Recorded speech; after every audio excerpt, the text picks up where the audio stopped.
The Kenya Conference of Catholic Bishops invites all men and women of goodwill to a virtual National Prayer Day to be held in Subukia this Saturday, 2nd October 2021. This year's theme is Saint Joseph, Faithful and Just, Guardian of the Eucharist. Go to Joseph. We invite you to participate in this celebration of the Holy Mass by following the proceedings that will be aired live on KBC Channel 1 this Saturday from 10 a.m. God bless Kenya. Nation's favorite shows, Breakfast Club,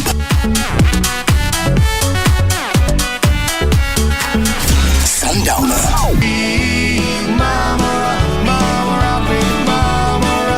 yours for the asking. Hey brother, do you still believe in one another? Late date,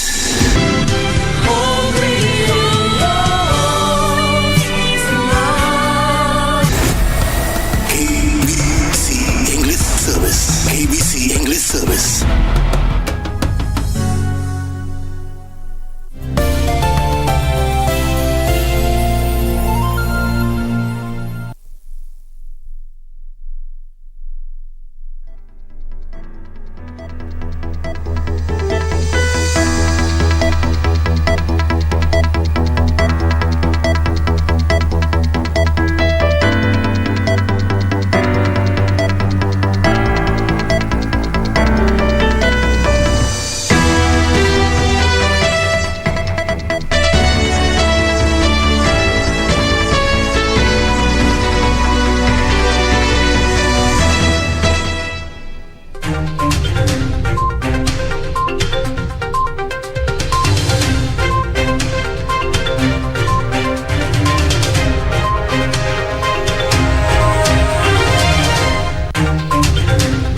Good evening, welcome to Prime Edition. This evening, we have details on the President's speech as Kenya prepares to take over the presidency of the UN Security Council from this Friday for 1 month. And in business, we will tell you a little bit about your tax and foreign earnings. We also do have Karen Kibet on standby for sports. That and a lot more coming up. But first, let's have the highlights.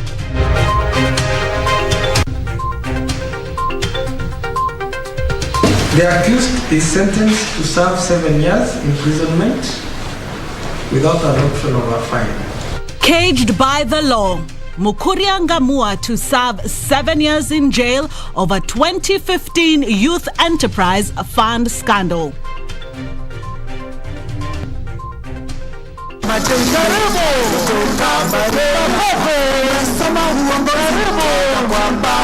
It's Gideon Moi's moment. Kano National Delegates Conference endorses Baringo Senator to contest the 2022 presidency.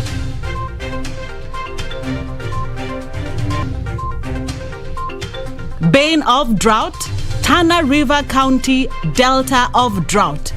Thousands staring at starvation. This initiative comes at a time when we have witnessed and celebrated the benefits of the internet around the world. There have, however, been security concerns that have arisen. First Lady roots for enhanced protection of children and the youth from harmful online content. This is our business segment.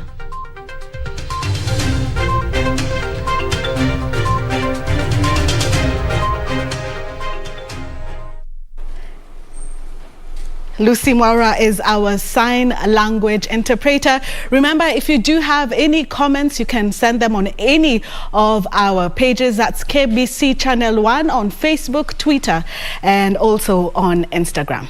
Now, moving on, President Uhuru Kenyatta says Kenya will team up with other world leaders at the Security Council in confronting and addressing the intractable challenges to peace, security, and development that faces the globe. President Kenyatta said his administration will negotiate innovative engagements that will secure global peace and prosperity. Kenya will, from Friday, October 1st, 2021, take over the presidency of the United Nations Security Council affairs for the entire month. Kenya will on Friday the 1st take over the presidency of the United Nations Security Council for an entire month. President Uhuru Kenyatta says he will use the unique opportunity to ensure the country is part of the global peace agenda. I am delighted to inform you that the nation, in October of this year, will achieve the highlight of our 2-year tenure on the Security Council by presiding over the Council's affairs. I wish to reaffirm that our contributions to the United Nations Security Council will continue to be anchored in an enduring hope and firm belief that together we can create a better world. The head of state noted that the country will seize the moment to foster regional multilateralism, encourage dialogue and reconciliation to move domestic political transitions forward. I look forward to joining with other world leaders at the Security Council in addressing the intractable challenges to peace, security, and development that our world faces. I also look forward to negotiating multilateral positions that will secure peace and prosperity for our region, our continent, and the world.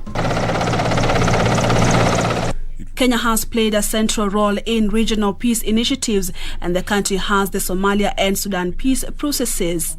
Purity Museo, Prime Edition. Now to Scales of Justice, where Mukuria Ngamua, a businessman involved in the 180 million shillings Youth Enterprise Fund scandal, has been jailed for 7 years. Ngamua was found guilty by the Anti-Corruption Court over his involvement in the 2015 fraud, with Chief Magistrate Douglas Ogoti saying the court had proved the case against the accused.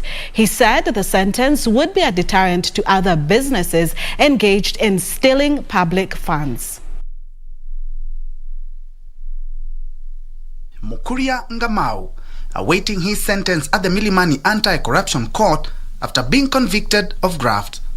In count 1, the accused is sentenced to serve 7 years imprisonment without an option of a fine. In count 2, the amount involved was Kenya shillings 115,710,000.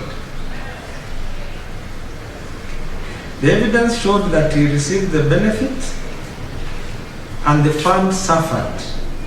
He shall pay a mandatory fine of Kenya shillings 462,840,000 in default to serve 7 years imprisonment. He was charged together with his company, Quarandam Services Limited, for the purported provision of consultancy services for the National Youth Development Fund ICT Strategy Plan.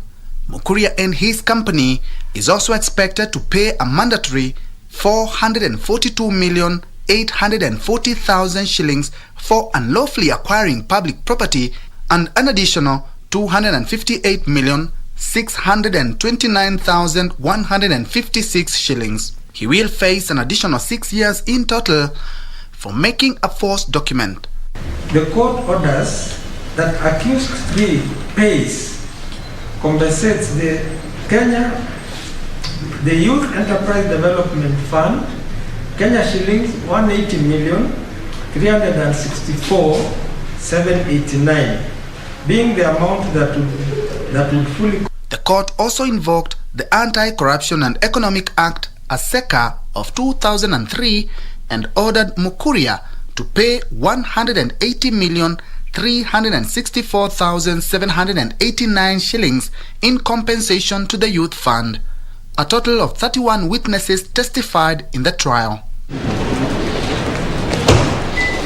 Elsewhere, the family of the late Tob Cohen has now filed an application seeking to be enjoined in a petition by Court of Appeal Judge Sankale Ole Kantai, in which he is seeking orders to stop his arrest. I've also annexed a memorandum where the DPP has issued a directive to all state councils under him that such matters of big people, it is only him personally who will handle this matter. Cohen's sister, Gabrielle Hannah Van Straten, said it was important for the family to be made part of the proceedings. Dunstan Omari, the family lawyer, said Justice Ole Kantai was questioned by DCI sleuths and made a statement, and a recommendation was made by the DCI to the DPP to charge him as an accessory to the murder. Omari claims the DPP directly protected the judge and other prominent persons linked to the murder of Tob Cohen. We have also equally been given instructions by the family, which we'll do by Monday, to file a petition to remove the DPP from office by virtue that he holds a constitutional office, and the only way to remove him because he is involved in the cover-up of the prosecution of Justice Ole. For Prime Edition, I'm Ben Troy Njue. Now to politics, where Baringo Senator Gideon Moi has been endorsed by the Kenya African National Union KANU party to contest for presidency in the 2022 general election. Moi was cleared by 3,000 KANU delegates who converged at the Bomas of Kenya for the party's National Delegates Conference. The KANU national delegates have endorsed party leader Gideon Moi for the top seat come 2022. The Baringo senator was unanimously given the green light by the party's national delegate conference that met at the Bomas of Kenya. Speaking when accepting the mandate, the Baringo senator declared that his time had come and he was ready to hit the ground to solicit for votes. Moi expressed optimism that the Independence Party can reclaim its former glory. I've heard your voices. I've listened to you. The voice of the people is the voice of God. And I'm obliged to heed your call to serve, as it is the only patriotic thing to do. The senator putting the war on corruption top on his agenda if given the mandate by the people of Kenya. Corruption is robbing us of opportunities to be great, killing our dreams and destroying our country. If things do not change, there will be nothing left to change. So ladies and gentlemen, we must do things differently.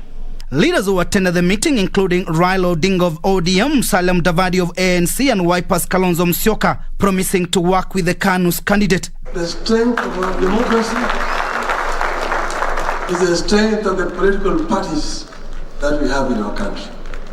There must be tolerance among political parties. Political competition is healthy in our country. It strengthens our democracy. And that's the best way to make our country grow and prosper. Na mimi nasimama naye tukisema kwamba tuko tayari kushikana mikono kwa mkono, tutembee bega kwa bega kama Wakenya na tuweke Wakenya mbele ili Kenya iwe kwanza na sisi tufate. KANU ndi hii imeamuka. KANU, thanks to Gideon and your leadership, I want to assure you, my brother, we will walk this journey together. The party's delegates have now been given the task of marketing the party across the country.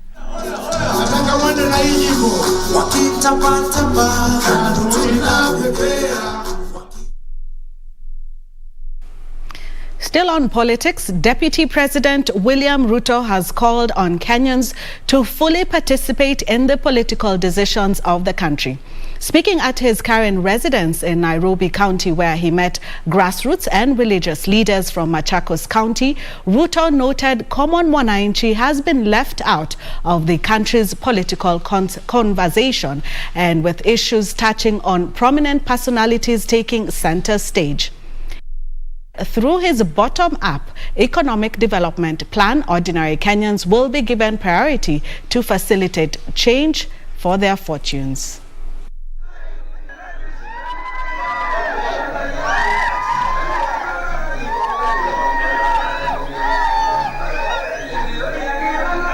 We will have a plan. And the plan is not for leaders and power and positions. The plan must be about ordinary people and ordinary businesses and ordinary farmers so that we can lift the millions of jobless young people from at the bottom of the pyramid and begin them on the journey to climb up so that no Kenyan is left behind. Unajua watu wanatafuta shortcut ya kutengeneza chama ya kabila yake kwa sababu hawataki kazi ngumu ya kutengeneza chama ya kitaifa. So mimi nataka niwaambie, wacheni shortcut, wacheni kuwa lazy. Build a national party. Mambo iko namna hii. Central Kenya kwa mara ya kwanza wameamua kura yao ya urais na chama ni UDA na naibu wa rais William. Kwa hivyo hao wengine munaona hata sera wanauza ile yake.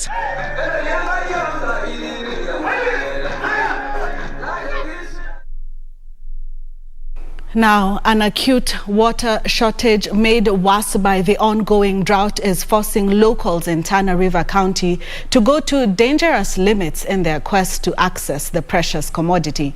Over half of the population face starvation, and another day without rain further risks the survival of not just livestock but human beings.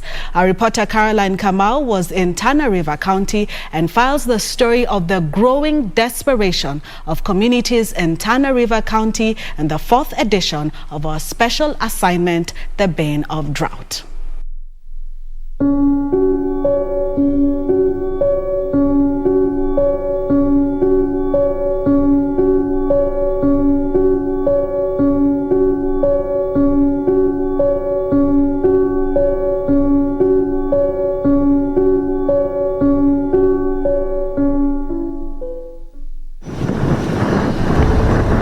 Tana River County is largely semi-arid. The county registered depressed rains in 2020 and 2021. Grazing lands, most water ponds and water reservoirs have since dried up.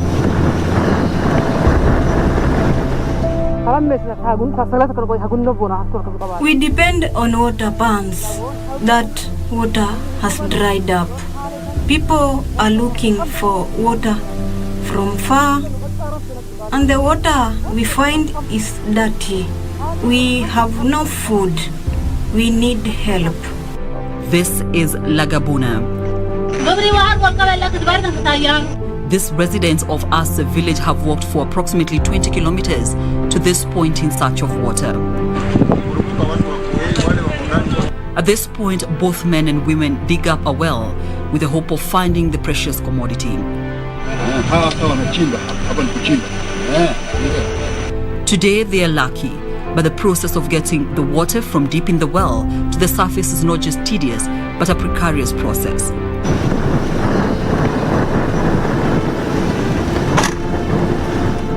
When this well dries up, they will move to another area, but they say due to prolonged drought, most places are barren lands. At Asa Primary School, a school teacher here says the situation is increasingly becoming unbearable. Maji yamekuwa shida kweli kweli. Mpaka imefikia mahali mwalimu anaamka asubuhi saa 9 anaenda kutafuta maji, anarudi saa 1, anaingia darasani saa 2:30, anashinda mpaka saa 11, anaenda tena kutafuta maji 10 lita, akija hajui apike saa ngapi, arelax saa ngapi, ndio asubuhi aingie darasani saa ngapi. Performance itakuwa vipi? Watoto watapata nini? Walimu wamechoka, watoto wamechoka. We leave Asa for Ngururi. Today, residents have gotten a reprieve after the National Disaster Management Authority brought in a water bowser. Shallow wells have dried up, the water ponds have dried up, and now over 50 centers are now in need of water tracking, like this center of Gururi. So we are able to give to the community 18,000 liters for 3 days. And then we are also supporting the schools and health facilities. We are giving them 8,000 liters per week. But these pictures tell a story of the growing need of water in this area.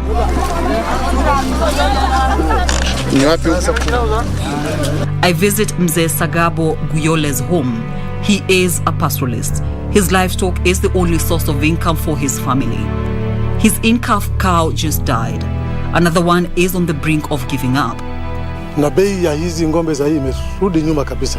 Ng'ombe kubwa saa hii hata 10,000 haifiki. Na hiyo pesa ambayo inakuja, hiyo pesa tunagawa karibu mara 3. Kama uko na mtoto wa shule, hiyo pesa inaenda kwa mtoto wa shule. Kama ni chakula ya ng'ombe, hiyo pesa inaenda kwa chakula ya ng'ombe na chakula ya binadamu, ambazo haiwezi kutosheleza hizo mahitaji wewe uko nayo. Kama uko na bibi 3, kama uko na watoto wangapi, hiyo pesa haiwezi kutosheleza. Lack of water, poor rains and lack of pasture has seen 7% to 10% of livestock here dying. Mimi kama mfugaji ama mwenye hii boma, hii kifo ya hii ng'ombe ambayo iko na hii peke yetu tumepata. Sehemu zingine kwa mtu mwingine ng'ombe 10, kwa mtu mwingine ng'ombe 6, kwa mwingine ng'ombe 7, kwa mwingine ng'ombe 2. Hakuna boma ng'ombe haijakufa. Kwa hivyo ni hasara moja kubwa sana kwa mfugaji, ng'ombe ya mimba kufa. Residents here, who are largely pastoralists, are becoming hopeless. They say if the October rains fail, the situation will go from bad to worse. The national government, in collaboration with the county government, is trying to do its part to alleviate the suffering of the residents. We have gone into water tracking because of areas being very far from the river. So what we do is we use our water bowsers. We do tracking towards the areas where it's very, very dry, for both animals and for human consumption. It is estimated that over 175,000 people are affected by drought in Tana River, out of a population of 370,000. Over 50 schools are also in need of water support. Stakeholders are, however, rooting for permanent solutions to the incessant problem. The irony, however, is that Tana River County is home to River Tana, the longest river in the country, and it is home to Bura Irrigation Scheme and Hola Irrigation Scheme security project that, if well harnessed, can revolutionize the region to be part of Kenya's food basket. The drought situation in Tana River County has been described as dire. The livestock here are dying. Almost half of the population is facing starvation. Residents are now calling for immediate and lasting solutions to save both their lives and livelihoods. Reporting for KBC from Gorori in Tana River County, my name is Caroline Kama.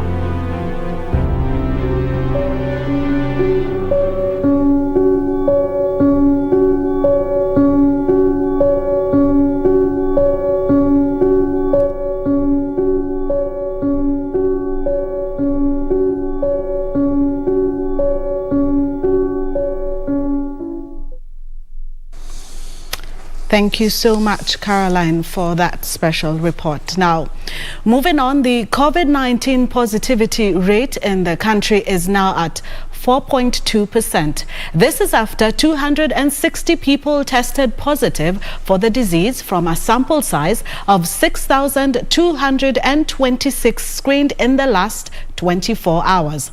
Total confirmed positive cases are now 249,434, and cumulative tests so far conducted are slightly over 2.5 million, according to the Ministry of Health.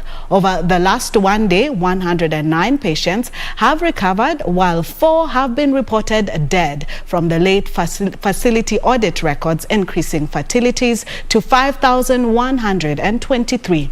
As of September 29, 2021, a total of over 3.7 million vaccines have been administered across the country. The uptake of the second dose among those who received their first dose was at 31.7%.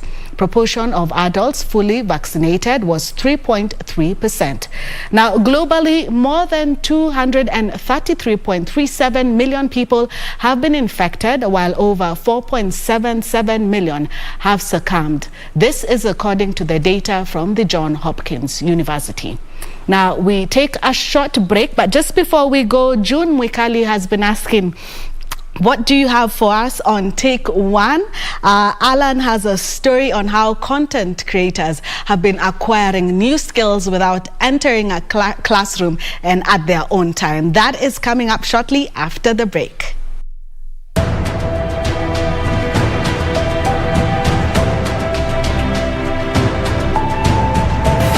Kama mjuavyo, vile vile elimu ndio ngao, ndio silaha ya kumwezesha mwanadamu siku hizi kufanya mambo mengi, kufanya yale ambayo inamfaa maisha yake na jamaa zake. Na ukiwa elimu imekuwa ni hohe, basi wewe vile vile maisha yako inaweza kuwa vile vile hohe. Na hapana mtu anataka kuwa maisha yake yawe hohe. Inataka maisha ya kibinadamu.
Viazi ni chakula nambari 2 muhimu sana hapa nchini Kenya. We are a critical player in the development and supply of seed.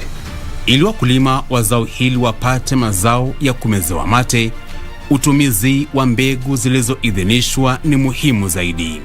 Umuhimu hizi za huku za hazina magonjwa, utapata mapato mingi kushinda yenye utanunua huko kwa kishagi.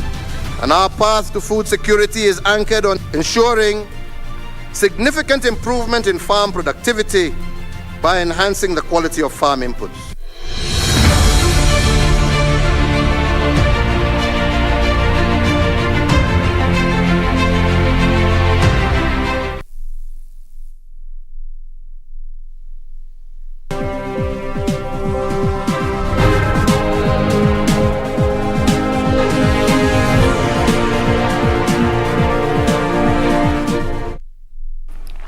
Welcome back.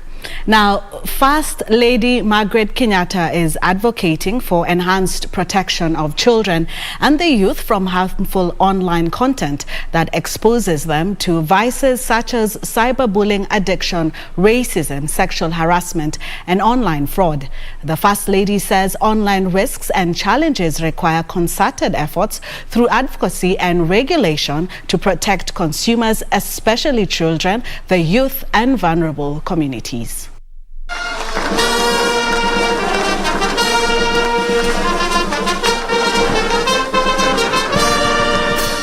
The latest Communication Authority of Kenya statistics shows that 38.8 million cyber threats were flagged during the first 3 months of this year. To bolster online child protection, the government has rolled out the second phase of the National Child Online Protection Campaign, dubbed Huwezi Tucheza, Tuko Cyber Smart. Fortunate thing is that the internet never forgets.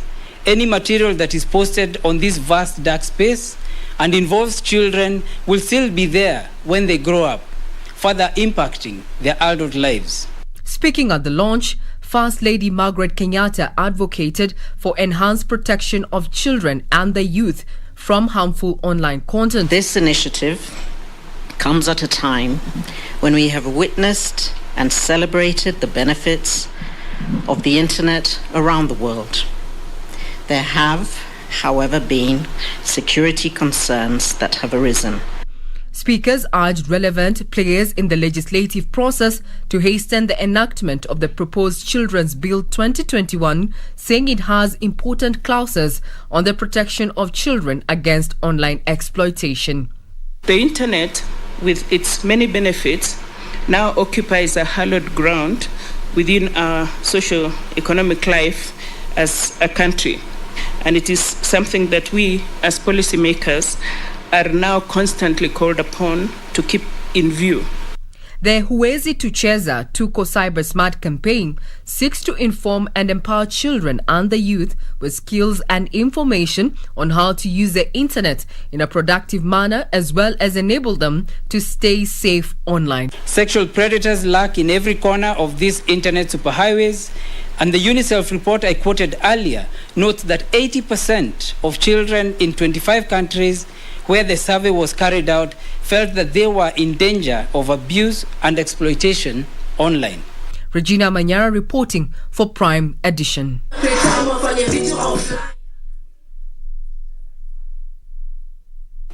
Now, livestock farmers are likely to lose 1 billion shillings in export revenue as Qatar is yet to approve Kenyan meat imports on safety standards concern. This comes after Kuwait and Bahrain lifted their meat ban last week after the government's interventions.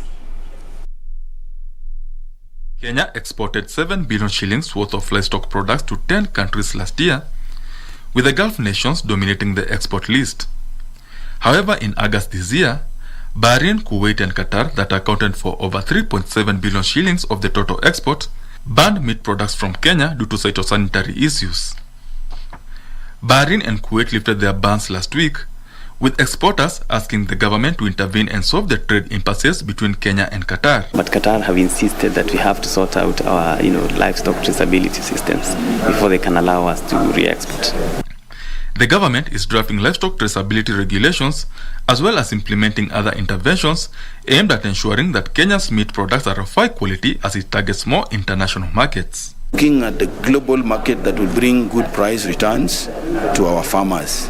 That is the main focus. So we will endeavor to meet the market's requirements and market conditions for all these niche markets that will give good returns to our farmers. Players in the meat industry say there's need to formalize the meat sector to ensure consumers get quality meat and increase investment in the whole meat value chain. The suppliers, because we do have, we cannot forget the fact that a lot of our businesses have in between traders, the retailer himself and the consumer. How do we make that link as efficient as possible to ensure that true value from that meat is attained? The Kenya Market Trust has started a 1-year training program to promote and enhance skills in the meat industry as it targets to increase Kenyan meat exports to 20 billion shillings by the year 2023. Benson River reporting for Prime Edition. This is a story for June Mwikali, one of our viewers who sent in a comment on this.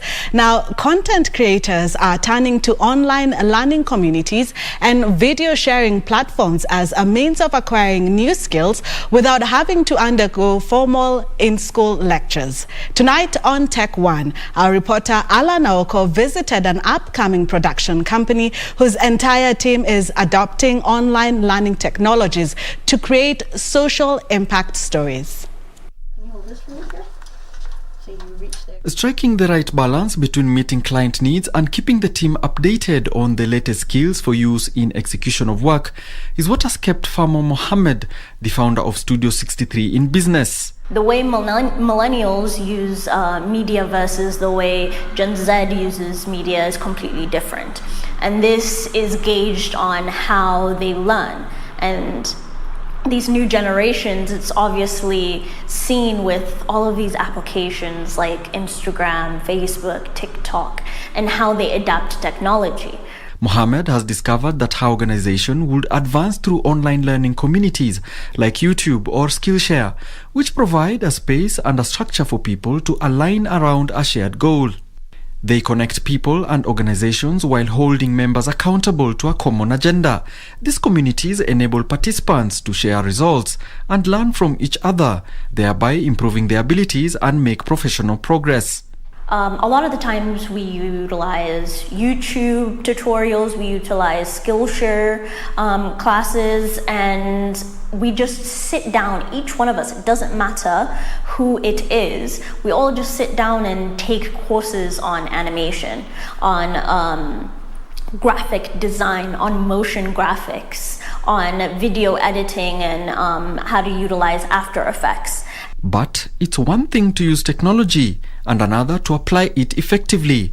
As technology grows, it means one has to quickly change with the times or end up losing to the competition. Someone has capitalized, I'm capitalizing on someone's talent here, and they are helping the company. They're not just in this box. And that's the idea of innovation, right? Is to think out of the box and utilizing someone's skill, but also harnessing that skill, right? It doesn't necessarily mean that if you're a writer, you're not just writing, you can do more, right? And that's kind of what I'm talking about. The fruits of online learning communities are clear, with upcoming content creators able to produce content of varying nature. From promos to documentaries to animation and articles, the industry is experiencing a eureka moment caused by self-online learning, where the majority of courses focus on interaction rather than lecturing, with the primary goal of learning by completing a project for people who want to learn from educational videos. This means that one can actually, for example, practice rigging studio equipment with a colleague at the office without having to formally enter a lecture hall for a certificate on the subject. Of course, this means that one has to have that intrinsic motivation within themselves to do what they mean to do in what they are working on. And now, maybe perhaps, Mohammed, tell us, what are you working on, and the skills that you've gathered, how are they helping you in what you're doing right now? Well, I'm working on a script for the Mama Ibado charity, which is an organization that's based in Isiolo and Kakamega. When I came on board in S63, I came on board primarily as a writer. And my writing skills have also improved in that sense, because I used to write articles and essays and short stories prior to all of this. I wasn't familiar with journalistic writing. And the advice for future young content creators? And I think that everyone should be able to teach this upon themselves and just pick up a camera, start recording, watch YouTube tutorials, do what you can to just learn on your own. And since we've all been wrapped up in the misfortune of the pandemic, it doesn't need to be a mystery wrapped in suspense inside an enigma. You can always, of course, tap into technology to get that skill that you are honing for. Alanauko, take one. To Tax 101. Employment income earned by Kenyans living or working abroad and income by a multinational business is subject to tax in Kenya. As Caroline Jenga explains, income tax is chargeable on all the income of a person, whether resident or non-resident, accrued or derived in Kenya.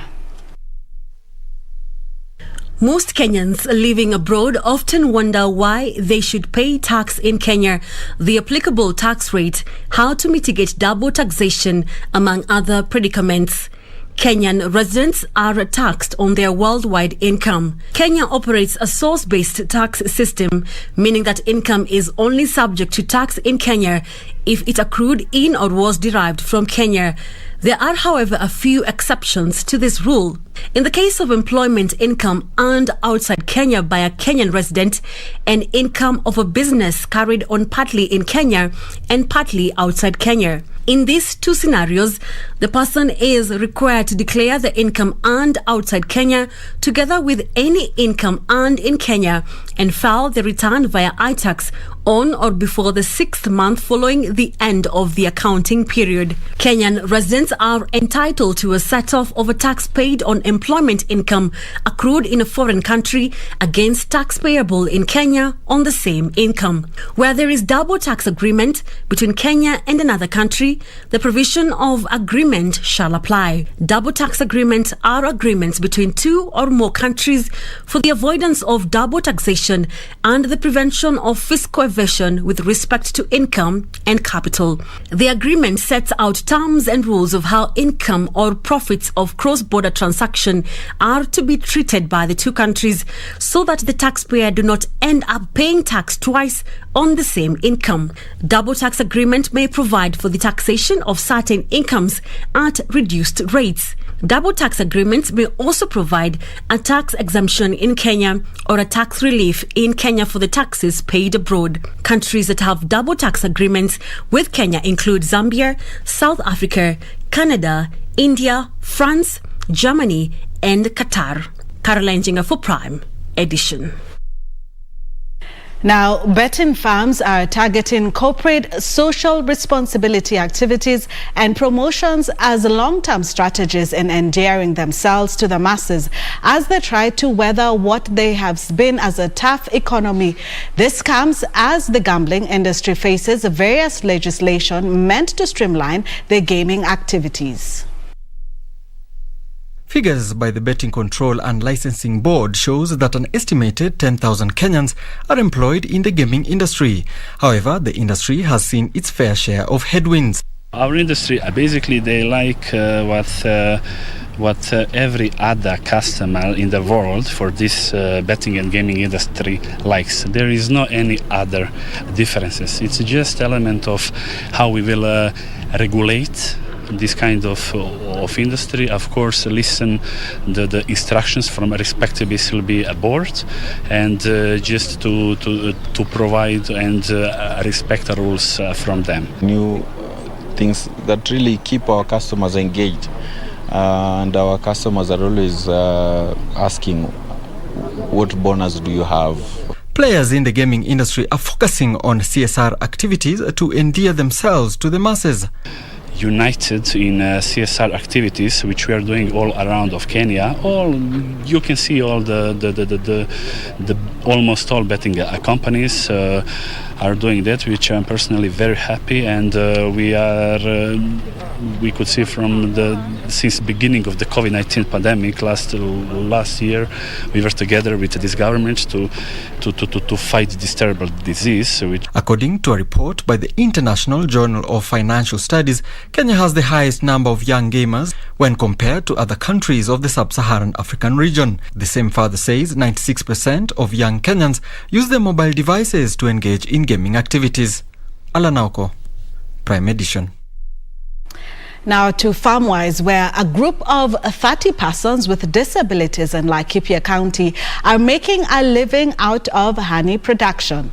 The group have a honey collection center where locals aggregate their honey for value addition and packaging. Here is Benson Rioba with the details on this week's edition of FarmWise. Kenya produces 14,000 metric tons of honey annually, against a consumption of 30,000 metric tons, with the country forced to import from, among others, Tanzania, Egypt and Australia to fill the deficit. A group of persons with disabilities in Laikipia County are tapping this demand by venturing into the 4.5 billion shillings honey industry. The group of 30 has started a honey production center with a capacity to process 2 tons of honey a day, but they are only able to produce 48 kilos of honey after every 2 weeks. Nina process 48 jugs ya half a kg. Hiyo inaweza kuwa ya wiki mbili, then after 2 weeks then wanaitisha. The group that started with a capital of 150,000 shillings receives honey from farmers before adding value and packaging it in small quantities that retail between 400 to 800 shillings. When farmers bring honey in this place, we first check, we do quality assurance for the honey. After that, we weigh the honey. After weighing the honey, we subtract the quantity of the container. Ni lazima kwanza, kabla nipime hiyo asali, lazima niangalie kwanza, nione vile inakaa. Wengine wanaweza kuwa labda wakati alikuwa na harvest hiyo asali, anaweza kuwa amechanganya kidogo. The group also makes hives which they sell to customers between 5,000 to 7,000 shillings. We changed their packaging from the normal jars that they normally use to the squeezable jars, and right now we're focusing more on the small sachet where big hotels are requesting for that. From their profits, they have a fund that loans members at low interest rates. To market their honey into other areas including Nairobi, Machakos and even Kisumu. However, they say recent measures employed to contain desert locusts, such as spraying, has seen production dwindle after chemicals in the spray killed bees in the area. The group hopes that business will pick up once COVID-19 restrictions are lifted. Last year, when we linked up with EDPL, the production was a bit halted with the fact that COVID was around. Benson Rioba reporting for Prime Edition. Now, trade within the East African Community bloc dropped by 5.5% in 2020 to reach $5.9 billion due to the COVID-19 pandemic that had a negative impact on trade. Exports from the bloc increased 3% year-on-year to $16.2 billion. Adoption of technology to build enterprise resilience has been touted as the recovery solution for businesses going forward. The East African Business Council Chief Executive Officer John Kalisa says the private sector and Buy East African Build East Africa campaign is central in driving the economic recovery agenda for the EAC bloc. The pandemic impacted trade performance, with EAC imports seeing a decline to $3.56 billion in 2020 from $3.95 billion in 2019.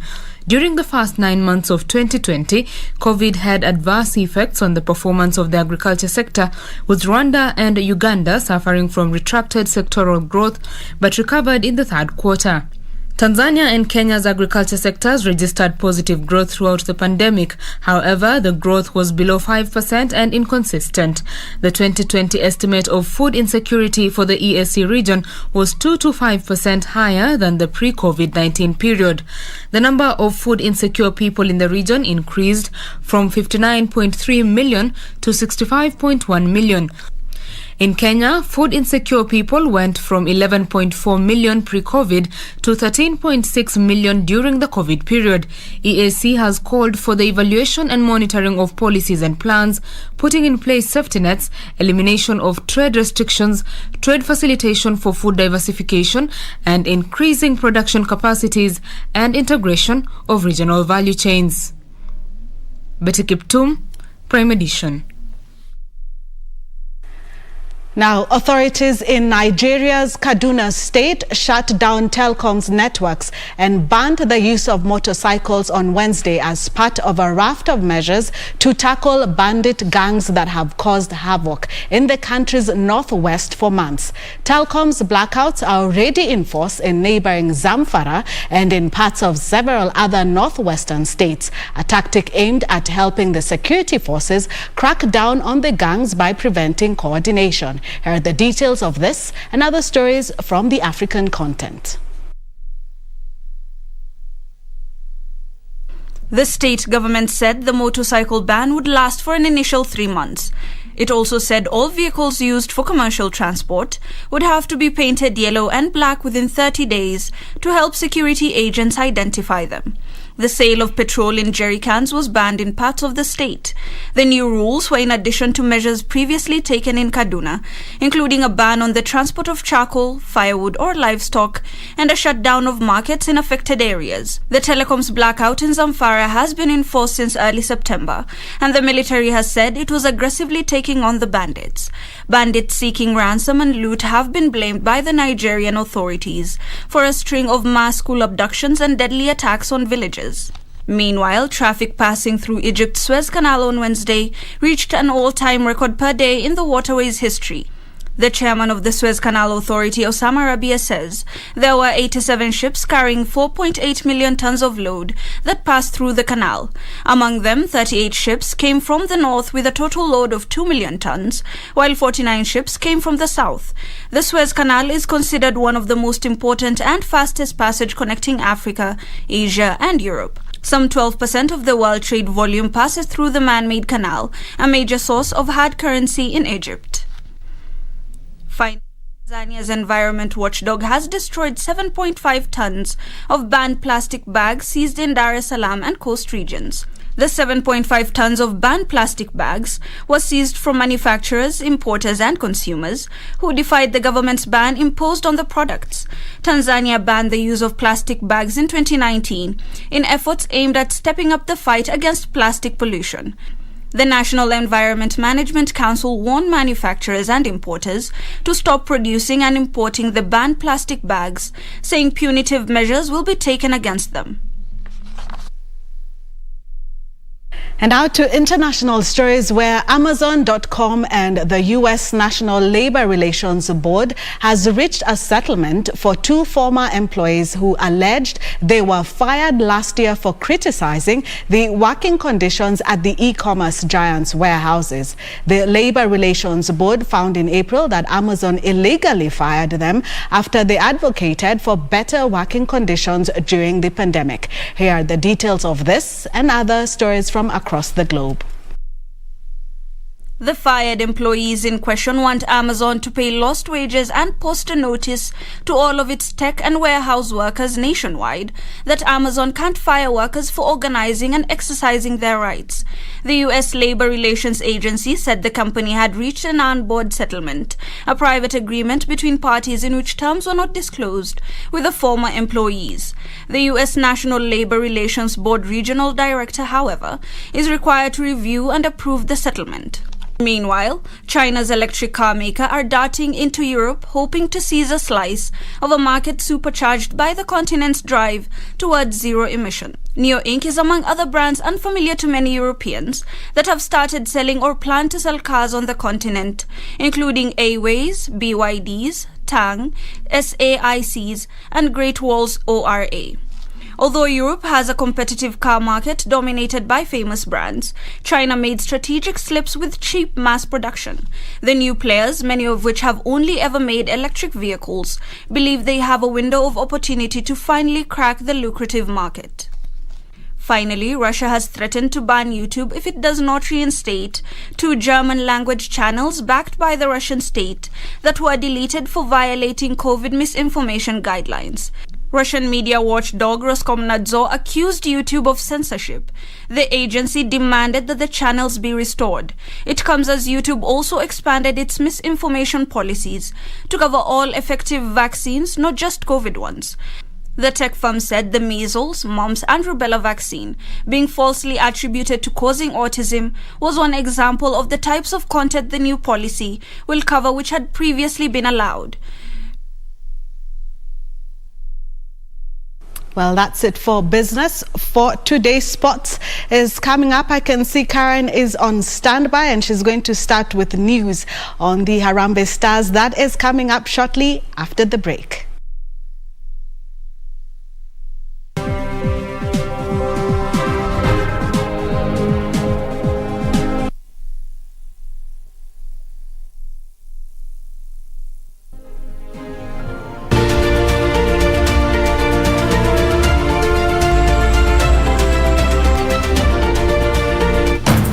People, seeing wild dogs is a dream of a lifetime. The only way I can differentiate between these two individuals born on the same day, same sex, is using this small white genetic spot. Last night they only got a small prey, so they're hungry. That thing killed all these packs within a span of 2 months. She's been down for about 25 minutes now. We only have about 10 more minutes to go. They could lose up to 20 animals in just 10 minutes.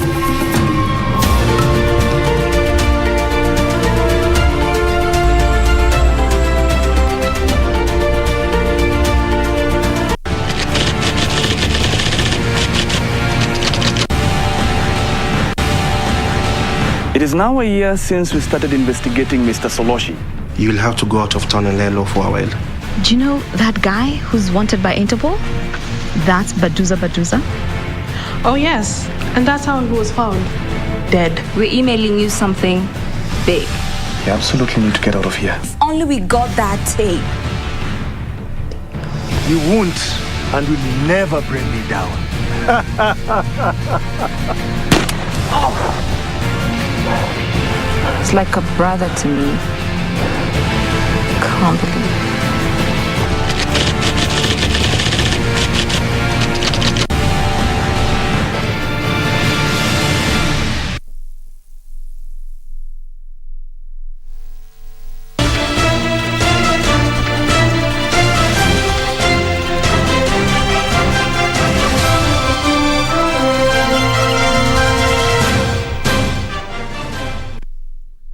Welcome back. I do hope your evening is treating you well. It's now time for us to take a look at what's making headlines in the world of sports. My name is Karen Kibet. Harambee Stars entered their first residential training today at the Utalii Sports Ground, Nairobi, ahead of their upcoming 2022 FIFA World Cup qualifier back-to-back matches against Mali. Stars will lock horns with Mali away in Morocco on 7th of next month. All local-based players checked into camp today morning with their foreign-based counterparts set to join the camp tomorrow. However, Abud Omar, Stanley Okumu, Eric Ouma, Richard Odada and Ismail Gonzalez will link up with the team in Morocco.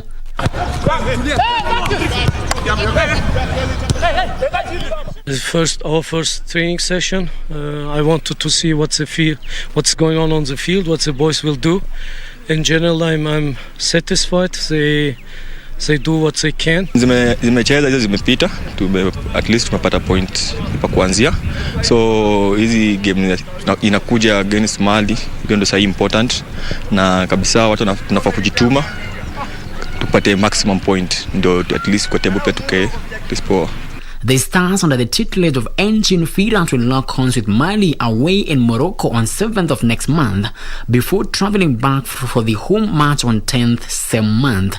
Kenya, which is in Group E, is currently second on the standings on 2 points, 2 behind leaders Mali and level on points with Uganda. Frederick Moki for Prime Edition. Thank you, Moki, for that report. Moving on to some sad news is that former Kenyan boxer Stephen Thega, who represented Kenya in the 1968 Mexico City Olympics, has died at the age of 75. The boxer died at the Kenyatta National Hospital ICU. Confirming the death is his wife, Anna, who said that Thega suffered from COVID-19 infection but had recovered fully from the infection. However, his health deteriorated on Sunday and was rushed to Kenyatta Hospital, where he died. He will be buried on the 6th of next month at his home in Naivasha.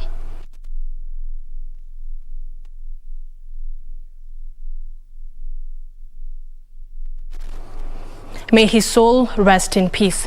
Now, rookie driver Ankush Manoj Shah says he has a feeling of anticipation going into the 7th leg of the KCB Kenya National Autocross Championship, which will be slated for Batian View, Nanyuki this Sunday. Sunday's event will go down as Ankush's first ever race in the Mount Kenya region.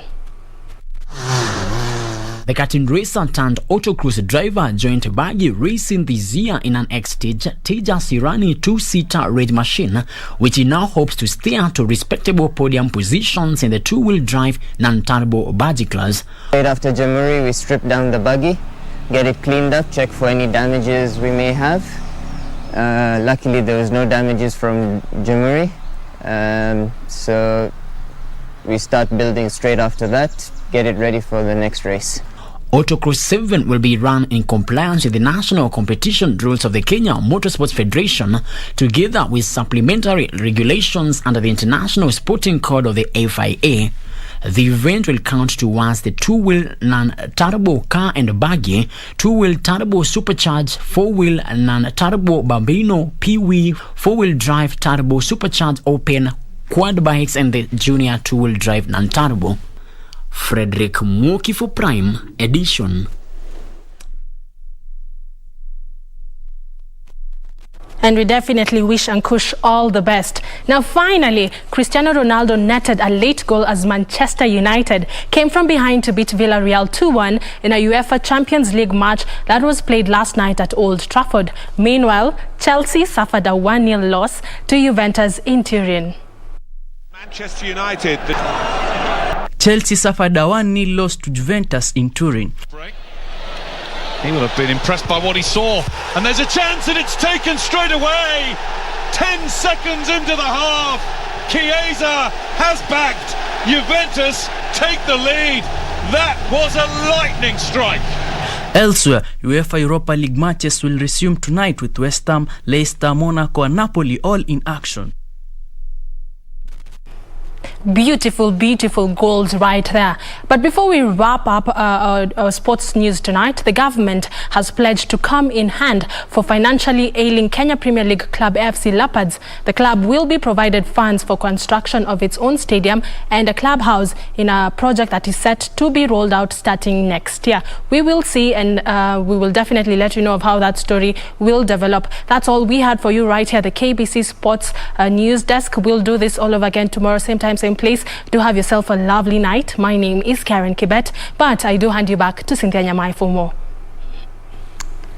Thank you, Karen Kibet, for the sports for today. Now, news coming in, the Ministry of Health will roll out the Pfizer vaccine on Monday. We have more details on our website and also all our social media pages, KBC Channel 1. Thank you so much for joining us tonight, and from me and my team, enjoy the rest of your evening.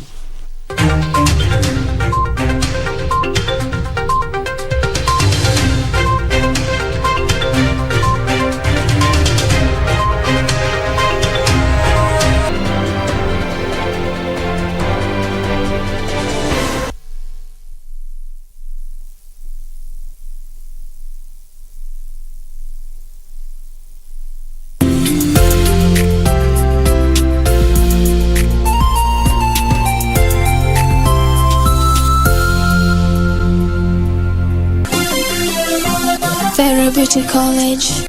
Vera Beauty and Fashion College, with branches in Nairobi, Eldoret, Thika and Meru. Did you know that we are a TVET approved institution?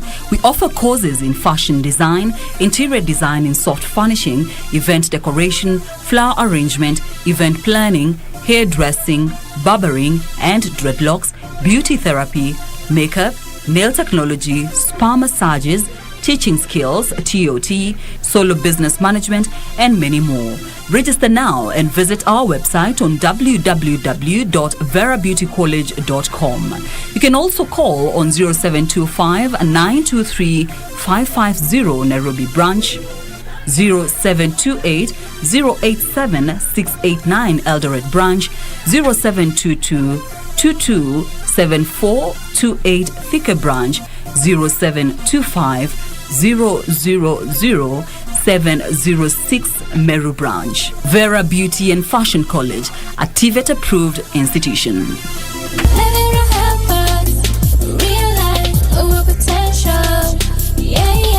Ili kupata skiza tune hii ya heshima, bonyeza *811 *817 hash. Ukiwa mtu wa heshima, utaheshimiwa. Ukiwa mtu wa kupeana, nawe utapewa. Ukiwa wewe ni wa kudharau wengine, utadharauliwa. Ukiwa wa chuki, malipo ni yale yale. Ikiwa wewe ni mtu wa haramu, vile vile itakupata tu. Na kama wewe ni mtu wa kushauri kwa hekima, hautawahi kosa. Kama wewe ni mtu wa watu. Ili kupata skiza tune hiyo ya heshima, kama skiza tune yako, bonyeza *811 *817 hash, *811 *817 hash. Homa Bay mpo! Radio Mayenga inakuletea roadshow ya kuhadithiwa Alhamisi tarehe 30 Septemba 2021 na Ijumaa tarehe 1 Oktoba ni Mayenga ndani ya Homa Bay County. Alhamisi msafara utapitia Chabera, Kadongo, Ringa, Oyugis, Kosele, Kindu Bay na kisha tutue Rangwe Town. Ijumaa tutaanzia Rangwe, Ndiwa, Mbita, Sindo, kisha Homa Bay Town itatetemeshwa na Mayenga. Njoo upatane ana kwa ana na watangazaji wa Mayenga unaowaenzi. Mayenga FM, Homa Bay ni yetu.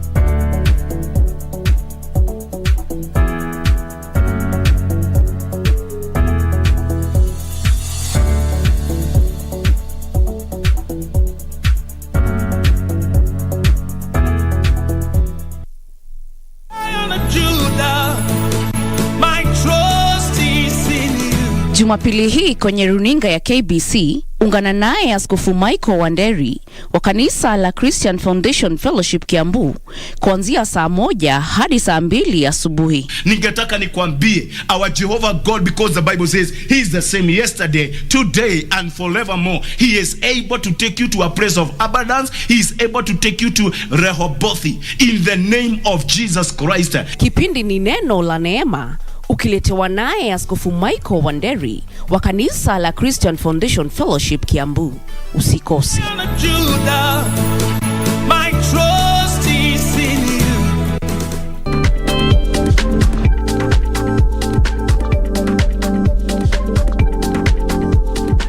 Would you say that it is important to have an internet governance forum, and why? Internet governance forum is very important, and this week on Tech on Tech, March is in store for you. You can't afford to miss. The total number of internet data subscription stood at 43.7 million at the end of the third quarter of the financial year 2020-2021. This will be an exciting show, so join us this Sunday and every other Sunday at 4:20 p.m. only on KBC Channel 1. See you then.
Yeah.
Le véritable à Paris, il a fait le tour du monde.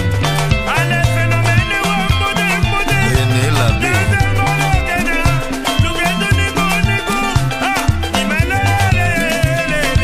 Lopez, le Donadio, l'industriel.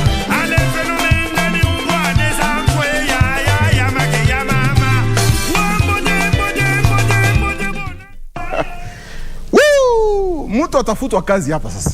Sasa ile Bill Clinton amefika saa wabomba alafu mtu anakata muziki. Anyway, what a way to start a show. Hii ni reunion baina Werason na Bill Clinton. They have renewed the relationship they had, musical relationship ile walikuwa nayo kuanzia 20 years ago in the year 2001 202 pale. Hapo ndio Bill Clinton alijulikana sana na Werason. I think wame renew hiyo relationship kwa huo wimbo tumeucheza sasa hivi. Yes, that's right. And you know very well that Bill Clinton was among the new recruitees who helped in the formation of the DMSLA, palikuwa na Adolf Dominguez, and of course the great Werason of Wenga Musica, Mezamer. And their very first assignment here was Intervention Rapid album. Hey, it was the bomb. And in that song that we just played, you've had them mention a guy called Theodore Ngema. Yes, don't mistake it. That's not just anybody. The president of Equatorial Guinea. Welcome to Bridge of Congo. You know we love this. This is the Rumba show that you love. And of course, we're here to give you nothing but the best. Check us out on our social media platforms with the hashtag Bridge of Congo. Karibuni sana. Yes, karibuni sana. She mentioned Theodore Ngema Obiang. Ukiona ile video ya Madilu System, he always in his song says Theodore Ngema Obiang, le patron des patrons, le baron des barons. And of course, Bill Clinton is the second generation ya wale matalaku. Those people who like, you know, a lot of flavor ingine ya kitalaku kwa music. The first generation, of course, wakina Kodeniao, wakina Bebea Talaku, Nonoa Talaku na ingine. Lakini hao walikuja na style yao wakiwa na wakina Juna Mumbafu. Anyway, as she said, Bridge over Congo. And I am Simeon Mfumu Kimbangu. We didn't choose Rumba. Rumba chose us. Sasa ni vipi? My name is Winnie Marie Jose and welcome. Without much ado, let's start with the song Homage ya Tabule. Homage ya Tabule. His song, it was released a week, days after Tabule amekufa. It should be December in 2013 because I remember nilienda hiyo matanga Tabule at Njili Airport. Nikaona hiyo video tayari kwa TV zote. So DJ La Costa alimba huu wimbo kumwomboleza marehemu Tabule. By the way, did you know that Tabule died the same week with Nelson Mandela? Oh yes. Yeah. Homage Tabule. Twende kazi. Ngende fati yokanga indeko na DJ La Costa. Ndenge nazali kolela papa Tabule Rochero. Mami Lela. Papa Tabule Kongo banelio mingi na Afrika pe monde entier. Mema na kimia epayote. Biso kotikali na sima toko bosana yote. Nyoso mokano ya Nzambe ala. Azalo kumu. Papa Tabule Kongo banelio mingi na Afrika pe monde entier. Mema na kimia epayote. Biso kotikali na sima toko bosana yote. Nyoso mokano ya Nzambe ala. Azalo kumu. Ezalaki mokolo ya samedi. Nayoki telefone eleli babenginga na mbutanga rufu. Alobi papa na yo Tabule Rochero Nguza akufi. Sango yelinga ebetinga lokola kake na matoi. Nanimite natuna keke seremene na yo kayeza kolela. Nakanisi nenge papa Tabule belaki ngai. Mokolo na kokufa la kose okolela ngai. Okokanisa mingi banzembo na sala. Okokanisa mingi lokumu na pesa Kongo. Yango ezali heritage oyo natikeli bino babebisa te. Bosala mayele mama mokolo na kokufa. Papa Tabule Kongo banelio mingi na Afrika pe monde entier. Mema na kimia epayote. Biso kotikali na sima toko bosana yote. Nyoso mokano ya Nzambe ala. Azalo kumu. Papa Tabule Kongo banelio mingi na Afrika pe monde entier. Mema na kimia epayote. Biso katika linasi matogobo sana yote nyoso mokano ya Nzambe ala azalokumu nazaliko lola na mosika na baria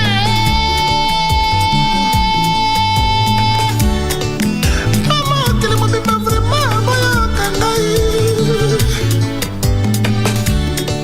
yozalaki baba mizika kongwe yomokitani yanga kale yomolaki sinzela ya mizika ya Kongo nakomi kobanga baba bakomi kosila Didier aleli na mongongo ya mawa bato nyonso bayokanga marketa bunaleli adie boshero peselanga mote na papa nikoka sana peselanga mote na papa lombo makiadi peselanga mote na papa ndombo petu peselanga mote na baeba sobakena pepekale ya panae peselanga mote na wandilu system peselanga mote na koko wandokolosoy papa matiaka jengaka papa tabule koko banelio mingi na Afrika pemona ntie pemba na kimia epayote biso totikali na nsima tokobosana yote nyonso mokano ya Nzambe ala azalokumu papa tabule koko banelio mingi na Afrika pemona ntie pemba na kimia epayote biso totikali na nsima tokobosana yote nyonso mokano ya Nzambe ala azalokumu ya Didier la kosa na pari ba lelio le bon semeri muke ba le patron lelio mingi Cyril ekina fumu na forme aleli pichu kibanda fondation ma tete d'abord chef etageri yo chiba leli mingi rivango. Hey, that's right. Oof! Are you feeling the heat right here on KBC Channel 1? That was a Zaiko Langa AJD. Hey, do you love that music, my friend? Let me tell you something. If you've not noticed, a guy called Nyoka Longo, so you come on mwana kipita ya papo. He's been on that video only one, at maximum of 2 minutes. I'm like, why did you do that, Nyoka Longo? He appears there in a yellow shirt, anafanya madodo yake kidogo, and then that's it, a whole Zyko video. But I love it. Right here on KBC Channel 1, we give you good vibes and good music. Our hashtag is Bridge Over Congo. Yes, Zaiko Langalanga Ejide from 1997 album ya The Day. Na nakwambia hiyo album walitoa 1997 pale. Na hapo katika hiyo album soko ya rumba ilikuwa imechacha sana. You remember guys like Mbuta Likasu? Oh, yes. Walikuwa na group yao ilikuwa Staff International na songs kama Attention Obuzi, watu wake na Koffi Olomide na album yao wakiwa na Papa Wemba ile inaitwa Wake Up album. Madilu System walikuwa na yake album ya Lu, nakwambia moto ilikuwa imewaka kabisa. That was before the breakup of Wenge Muzika, if I'm not wrong. As my colleague said, wacha tuende kwa socials. Yes, wala watu wametutumia message. Samko Riggs Rurige, mimi ni mfuasi wa Bridge Over Congo. Asante sana. Thank you very much. Naona Nicholas Murithi, naona mjukuu wa Babu Loliondo, hiyo ni jina lake. Tune from mwisho wa reli, Laikipia County. Nathan Kipkoech